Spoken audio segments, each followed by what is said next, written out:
Ficus benhamina. Pwede ito sa bato. Nakikita mo ba yan?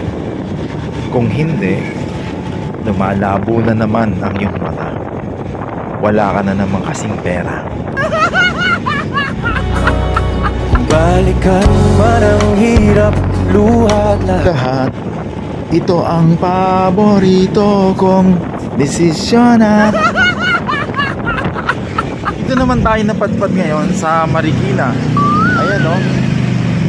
At susubukan natin dito kung makakakita tayo ng mga bonsai materials sa gilid ng kalsada. Tara. Pagkabalikiran ng ingay at ng Di pagpapalit ngiti ko sa mundo. Ayan o, hindi nyo ba nakikita yan?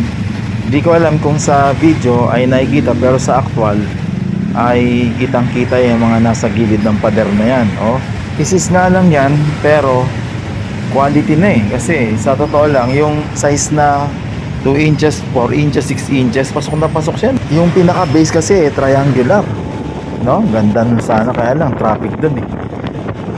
Huminto tayo ngayon dito kasi meron akong nakita na parang pwedeng gawing bonsai material dito oh. Eto, meron ditong sampalok, no? Eto, sampalok yata ito. Ayan oh. Hindi natin alam kung isang puno lang ba yan. Maganda sana kung isang puno lang to, diba? Maliban sa seedlings, hindi pa ako nakabuhay ng sampalok na kinuha ko sa ground. Katulad ng bayabas, nahihirapan din akong bumuhay ng sampalok. Hindi ko talaga alam kung bakit, no? Hindi ko alam kung, baka siguro dahil dyan sa paraan na yan ng pagkuha ko ng materialis ng sampalok na yan, o, tingnan nyo. Di ba? O, lamog. Pero hindi, yung iba kasi, ni-root ball ko pa. Pero malaki ang tsansa na mabuhay natin ang sampalok na to kung dito lang sa may yan, sa may kinakalkal ko ay may mga maliliit ng ugat. Ang gagawin na lang siguro natin dito katulad nung ginawa ko dun sa bayabas, kasi yung sa bayabas nabuhay naman natin. Ganun na lang din ang gagawin ko pagka kinulob o ICU technique natin to. Hindi na rin natin agad-agad tatanggalin yung supot. Bubutasan natin paunti-unti hanggang sa makakop up na siya dun sa bagong, kumbaga, humidity kapag mas malaki na o malawak na yung hinihingahan ng puno. Basta't hindi tayo hihiwalay dun sa pinaka primary aim natin, no? Sa pagkolekta ng bonsai material, ang pinakamahalaga dapat mabuhay. Kaya tama yung kasabihan na kapag ka mayroon kang itinanim, siguradong nanakawin.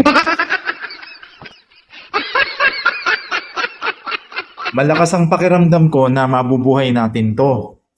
Kaya ang gagawin ko rito siguro, sa halip na paghiwalayin, pagtatabihin ko na rin to. Kasi dati naman magkatabi to nung nakuha ko, ipofuse technique ko na lang. No? At mabubuhay natin to. Meron pa ditong iba na nakita ko, ayan, katulad yan. Yan, Ficus benhamina yan. Madalas makita yung Ficus benhamina sa gilid ng kalsada. At ito, potential din. Nakita nyo? Astig. Ang ganda nito para sa micro bonsai, no? O yung ano bang micro, mamay? Basta. Basta maganda to. Kaya kukunin na rin natin to, no? Yung kasing ugat, pasok na pasok dun, no? Sa loob ng pinaka ng mga semento sa bakod na to. Ngayon, kailangan natin paitin. Yan yung sinasabi ko sa inyo na dapat mag-invest kayo ng pait o yan chisel. Kasi napakagamit niyan sa mga pag-uhukay o pagkukolekta ng bonsai pyesa. Diba? Naobserbahan ko lang at lagi ko rin sinasabi to tungkol sa bonsai material na Ficus benhamina na kapag ito inaalagaan mo, parang mamamatay. Baliktad no? Pag-aalagaan mo, parang mamamatay. Pagka pinabayaan mo, nabubuhay. Hiyaan na nga natin yan. So, nakakuha tayo dito ng mga pangmamay, no?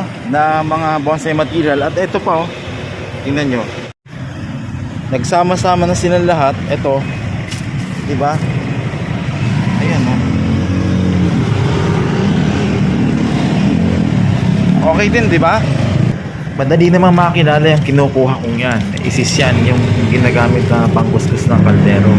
Di ba sabi ko sa inyo, dalawang klase yan. Merong isang medyo paoblong at saka yan, yung mga patulis, no? Talagang kinuha ko to pagkakita ko kasi ang cute no? Parang tayo. Oh, maliit din. Okay naman. Tapos ito pa yata, itong katabi. Parang ganun din. Kaya lang pudpud na. Wala na yata itong base.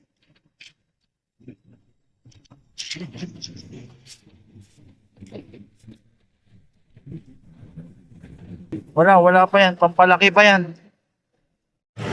Ito pa, sa katabi nun, may nakuha pa tayong Ficus benhamina rin. Pwede ito sa bato. Nakuha natin isang tumpok, magkakasama lang sila, ano? Dito to, sa may Chile. O, di ba? O ano? Tara. Wala na siguro akong masyadong gagalawin dyan sa sampalok na yan. Lilinisan ko na lang at as in ganyan na. Ganyan ko na ito itatanim, no?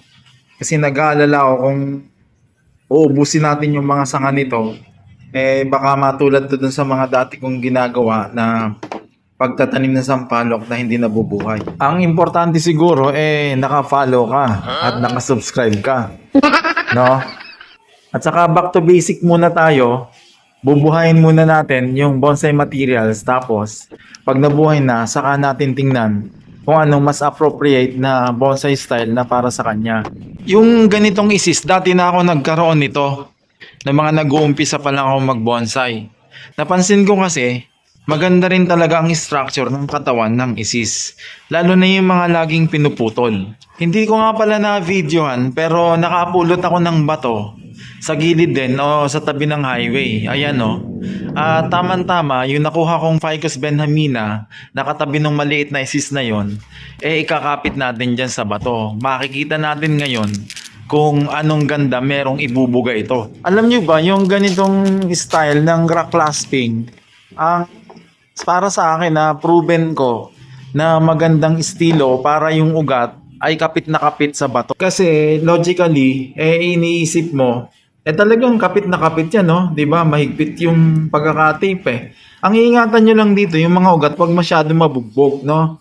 Ngayon, kung meron kayong mga tanong tungkol sa pagbobonsai o anong mga technique, i-comment nyo lang. Basta alam ko, sasagutin ko. Pag hindi ko naman alam itatanong din natin sa public di ba?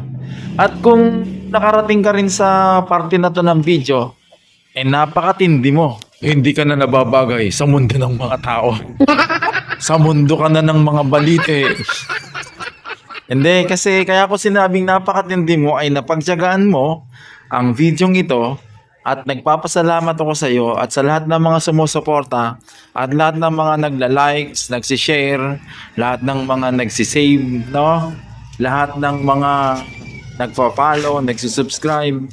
Hindi ko man kayo masagot isa-isa pero nagpapasalamat ako sa inyong lahat. Ipagpatuloy nyo lang ang pagsubaybay at pagsuporta sa channel na to at makakapanood kayo ng magaganda mga bonsai video adventure. Maraming salamat.